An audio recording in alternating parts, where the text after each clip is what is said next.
going to start by making this rough top-down view thing.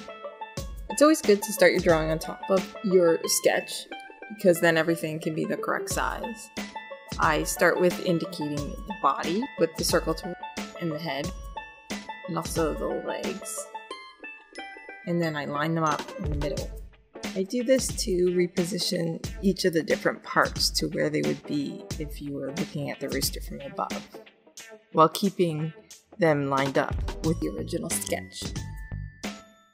I then indicate the beak, and then the comb, and the tail. I also indicate other things like where things might start and stop on the body, like his neck, and his wings, and anything I can think of. The nice thing about this is it's only one drawing, and if you forget something, it's not a big deal because you can just go in later and add to it. Now that we're done this beautiful drawing that we have here, we need to rotate it. So we put our spinny tools on and we space it out in our timeline. Just make sure that the 3/4 actually lands on a frame because it's kind of helpful to have the halfway point. Before we move on, I wanted to talk about spacing. It's really easy to misjudge the 3/4 mark on a sphere. Since the edge curves away from us, it's foreshortened, and the 3/4 is actually closer to the outside than you would guess. If you take a circle and cut it in 8ths, you can make yourself a guide to where your 3/4 should lie. Furthermore, if you cut those 8ths in half again, you'll get more indications of where those smaller intervals lie on the sphere.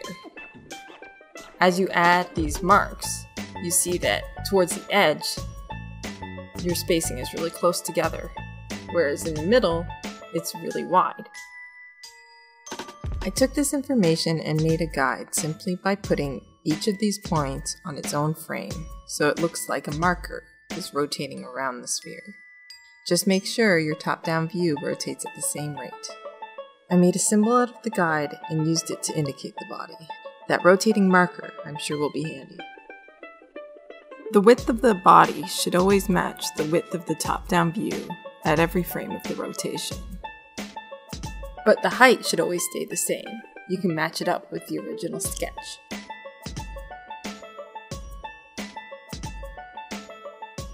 The same symbol, without the circle, can be used to indicate the distance between the legs.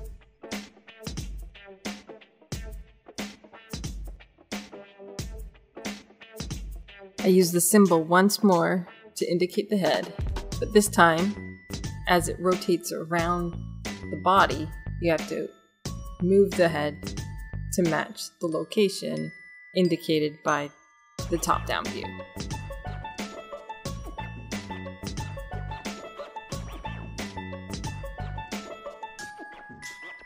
I wanted to put a marker for the eye, so all I had to do was duplicate that head layer and change the first frame of my symbol to frame 8, which matched as close as I could to where the center of the eye was.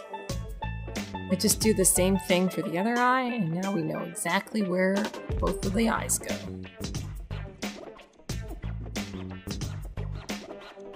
I'm just going to trace some of the other details from my sketch, like the comb, the wattle, and the tail.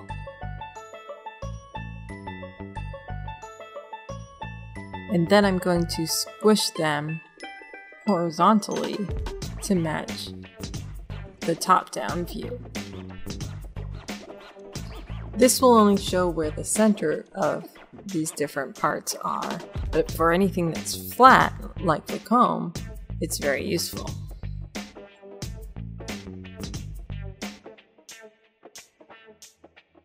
Like I did with the eyes on the head, I duplicate the body and change the first frame so the marker in the symbol indicates where the wings go.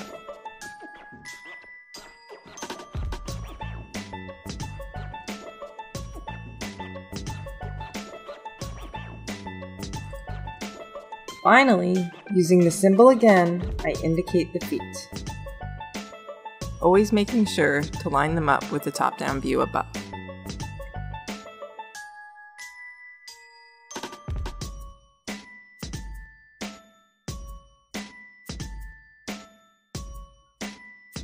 Now we have a ton of information to draw from as we start drawing our actual frames. It already looks like a rotating rooster.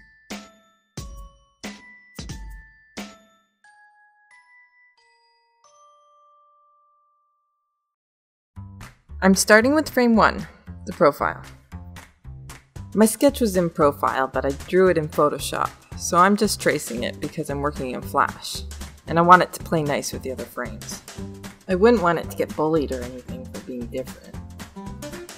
I'm doing the important frames first, so next is the 3/4 view, or frame 5. As you can see, I have the profile visible as a blue outline for reference. And I'm using my guides to know where to put all my key features. For many of the details though, I still need to reference the first frame with the top-down view for positioning, because they aren't marked in my guides. Sometimes it's easier to put a dot down before drawing a line. You see me do this many times. I try to think about where your line needs to go and draw the dot, and then think about the shape of the line and draw the line.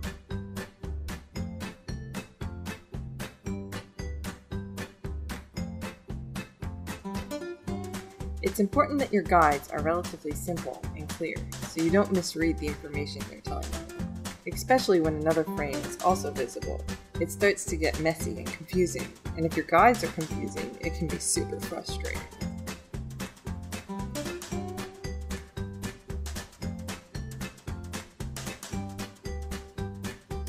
Moving on to the front view, frame 9. My guides for this frame kinda suck. My indications for the comb and the wattle and the beak and the neck and the tail especially are completely foreshortened into a line. It's okay for some things like the beak and the comb because they don't have much width. They're relatively flat. But the tail, I'll draw something for now and call it good enough. I'll have to fix it at some point. In fact, I'll have to fix the 3/4 as well.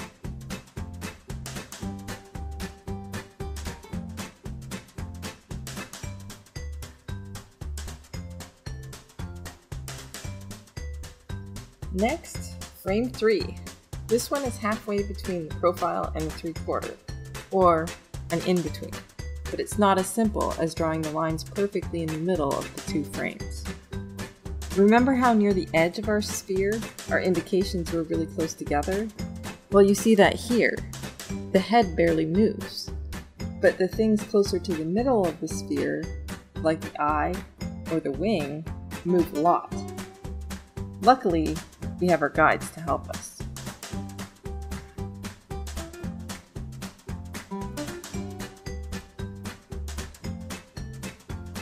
We're on frame 7 now, another in between, halfway between the 3/4 and the front view this time. These in-betweens aren't necessary if you're just doing a character design sheet, but we're animating a rotation, so we're doing animation things. Oh, the tail again, it's bad. Placeholder, bad tail drawing. Magic tail fixation happened off screen. Now we're on frame 2, more in-betweens. I added some width guides for the tail. Now I'm way happier with it, and I can be like, hey, I know what I'm drawing now, instead of pooping out some random thing that doesn't make any sense. Now it's frame 4. If you didn't notice, in-betweening is very tedious. I sped up the video just for you, because you are special. Very special person. Time for frame 6. I cut out a lot of flipping between frames because when it's sped up it looks like garbage. But in an animation, it's never about a frame on its own. It only reads with the support of the other frames. And now we're at frame 8. If you were wondering why I am drawing my frames out of order, it's because some frames are easier to imagine than others, and other frames become easier to imagine once you have the destination in place for reference. Otherwise, if you draw them in order or straight ahead, it's kind of like if you were to try and draw a perfect circle blindfolded. You don't have a solid reference of where you're going, and your lines don't end up meeting up. And we are officially done the first quarter of the rooster. This rooster is pretty symmetrical, so for the second quarter, I just flipped it and rearranged the frames.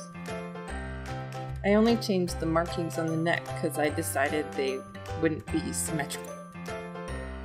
And we're done the second quarter too! Unfortunately, I still have to draw the other half. I have all my frames of the front half visible because the contour of the front half and the back half should be the same. Just the things that were in the back are now in the front, and vice versa.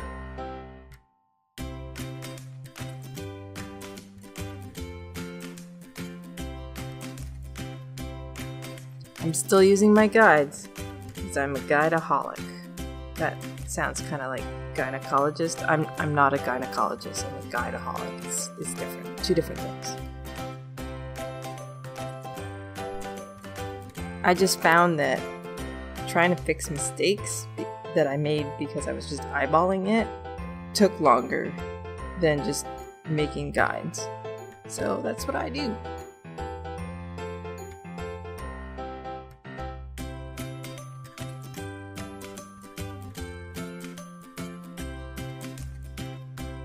Oh, I should do a chicken butt joke. Except it's a rooster. It still counts as chicken.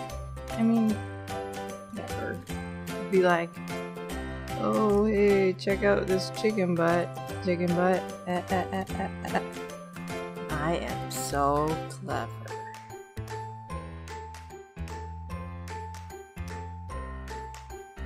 Last drawing, and we're done all the drawing.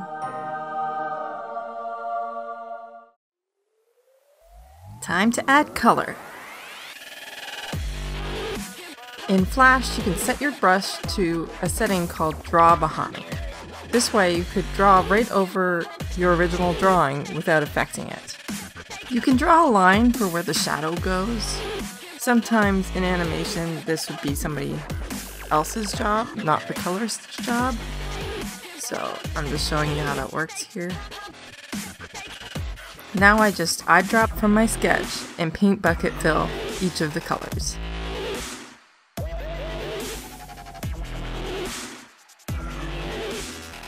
Since Flash is a vector program, it's not super fun to draw in, but at least you can paint bucket without all the aliasing issues.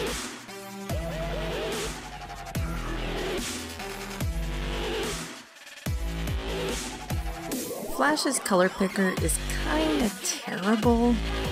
I highly recommend picking colors in a different program and importing a JPEG and eyedropping from that. I picked my colors in Photoshop. It has a lot of tools for manipulating color and adjusting color. The color picker is alright, but it gets you most of the way there and you can adjust to the color you want.